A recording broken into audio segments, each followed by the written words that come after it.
Një grua e zakonshme, një unaz misterioze dhe një e fshehtë që ka qëndruar e varrosur për më shumë se një shekull. Askush nuk e priste që një vizitë e fshehtë në emisionin e famshëm Antique Roadshow të zbulonte një copës të humbur të historisë angleze.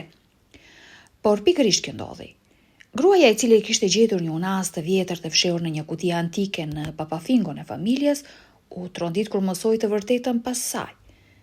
Sepse ajo që mendoi se ishte një stoli e zakonshme, doli të ishte një thesar i vërtet, me lidhje direkte me një prej grave më të famshme të letërsisë botërore, Charlotte Brontë.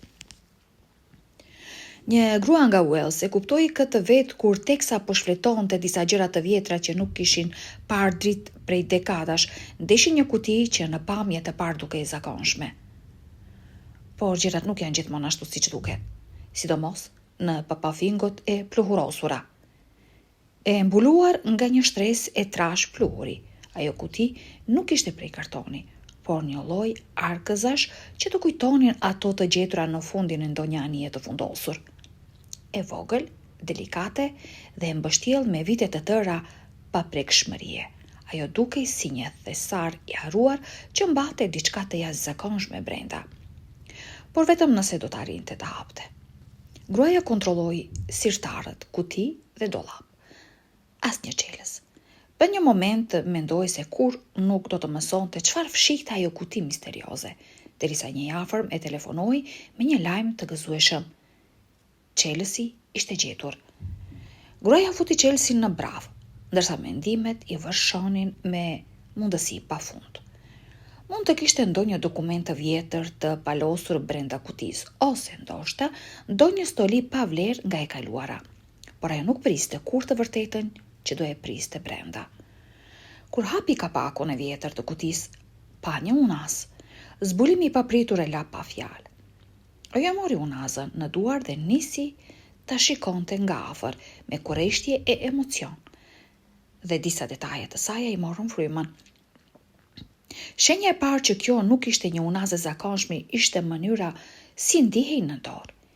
Ishte prej një metali të trash dhe të sheshtë, e gdhendur në mënyrë të përkryer me figura puplash që rrethonin anësh. Por detaji më mahnitës nuk ishte aq i dukshëm me sy. Teksa kalonte gishtat rreth unazës, ndjeu diçka të papritur. Një mentesh. Ajo fryrje e ngritur tregonte se kjo nuk ishte një unaz e zakonshme. Brenda saj fshiheshin më shumë sekrete. Kur më në fund arriti të hapte, e kuptoi menjëherë se duhej një ekspert. Zbulimi i menteshës dhe më rëndësishmja, ajo që gjendej brenda, e bëri të qartë për gruan se kishte hyrë në një fushë që nuk e njihte, kështu që vendosi ta çonte aty ku ishte më shumë besim në Antique Roadshow. Ky emision ka treguar shpesh për kushtimin për të identifikuar objekte të rralla me vlera të jashtëzakonshme. Gruaja nuk mund ta hiqte nga mendja ndjesinë që kishte zbuluar diçka speciale në papafingon e familjes. Por ajo që nuk e dinte ishte se sa e veçantë do të ishte kjo unaz për të. Dizajni në pjesën e jashtme të unazës nuk i thoshte shumë. As emri dhe data e gdhendur në brendësitë të saj. Data ishte 31 mars 1855, një datë që padyshim mbante një rëndësi historike. Por emri ishte një histori me vete. Ishte e vështirë të lexohej përshkrimi i emrit, duke marrë parasysh moshën dhe madhësinë e unazës. Por disa shkronja filluan të dalloheshin. C.B.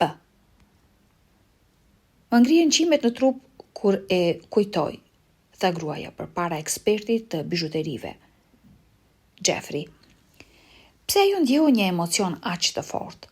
Pas disa minutash pastrimit të kujdesshëm, shkronjat në unazë dolën më në fund në dritë.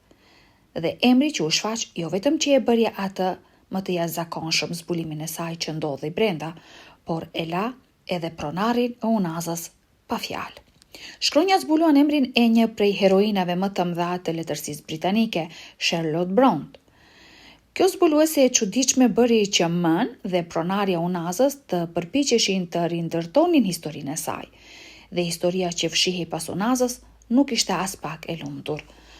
Charlotte Brontë ka hyrë në histori si autorja e romanit të pavdekshëm Jane Eyre, një nga veprat më të famshme të shekullit të 19, por jeta e saj personale ishte po aq e errët sa ajo e personazheve të saja letrare.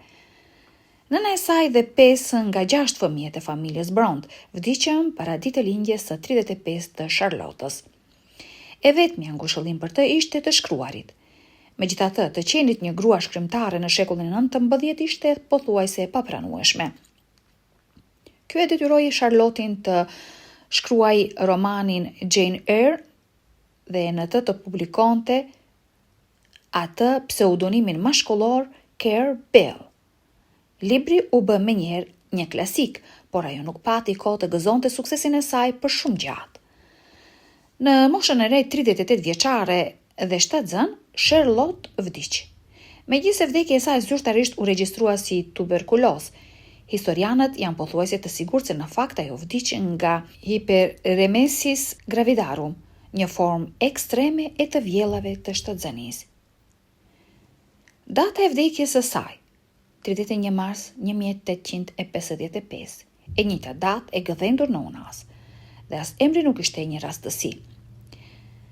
Mën e përcaktoi se Unaza kishte krijuar pas vdekjes së Charlottës për të përkujtuar jetën dhe trashëgimin e saj, por një detaj i fundit në lidhje me Unazën kishte mbetur ende mister.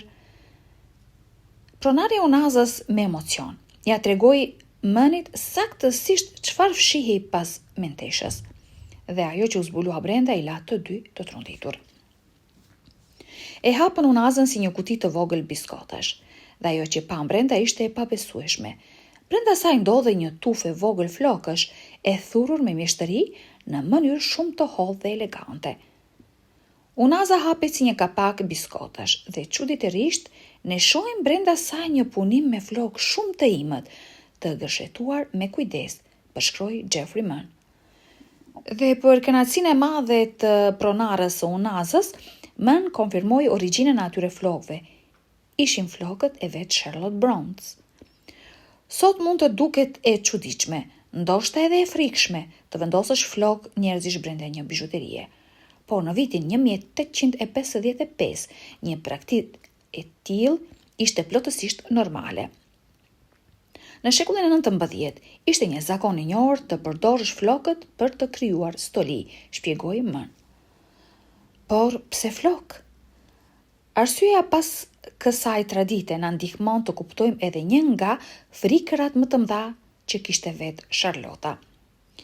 Ekzistonte një frikë e thellë se do harroj fytyra dhe karakteri i personit që kishte vdekur, tha Mann, dhe për Charlottën kjo frikë kishte ndikuar edhe në mënyrën se si e jetonte dhimbjen. Kjo praktikë e përdorimit të flokëve në bijuteri ishte shumë e përhapur edhe tek vetë familja Brontë. Në fakt, kjo Unazë i ngjante një byzyliku që Charlotta kishte veshur për shumë vite, një byzylik që përmbante flokët e 2 motrave të saja. Mann përfundoi se Unaza ishte një nga shumë bijuteritë e mbushura me flokë që dikur i përkisnin familjes Brontë, por kjo nuk do të thotë se vlera e saj ishte e ulët. Nëse nuk do të kishte flokë, Mann vlerësoi se Unaza do të kishte një çmim maksimal prej rreth $30, por prania e flokëve të Charlottës ndryshoi gjithçka. Vlera e saj u rrit në mënyrë marramendëse, plot $25,000. Thesaret mund të fshihen kudo, edhe në papafingot më të pluhurosura, apo në kutit më të vogla, dhe një nga objektet më të veçanta, që është paraqitur ndonjëherë në Antique Roadshow, filloi thjesht si një ëndër.